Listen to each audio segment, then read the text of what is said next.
జై శ్రీరామ్. దాశరథి శతకము. శతకకర్త కంచర్ల గోపన్న. భక్త రామదాసు గారు రచించిన దాశరథి శతకం నుంచి 41వ పద్యము భావము. శ్రీరామ, దశావతారాలెత్తి ఈ లోకాన్ని రక్షించినట్లే నా మనసులో కనపడని మాలిన్యాన్ని తొలగించుమా.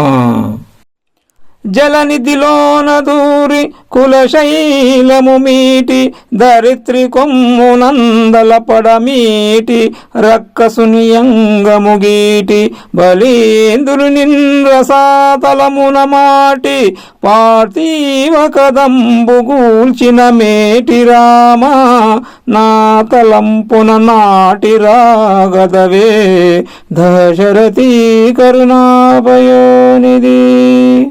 ఓ దశరథ రామా, నీవు మత్స్యమవై వేదాలను ఉద్ధరించడానికి, సోమకాసురుని సంవరించడానికి సముద్ర గర్భంలో ప్రవేశించినావు. కూర్మముగా మారి పాల సముద్రంలో మునిగి మందర పర్వతాన్ని ఎత్తి నిలిపినావు. వరాహ రూపాన్ని ధరించి ప్రళయ జలంలో మునిగిన భూమిని కూరకొమ్మున నెత్తుకొని వచ్చినావు.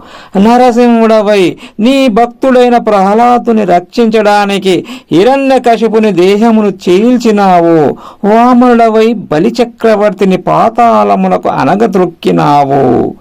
పరశురాముడివిగా రాజసమూహాన్ని సంవరించినావు. అట్టి నీవు నా మనసులో స్థిరంగా నిలిచి ఉండుమా.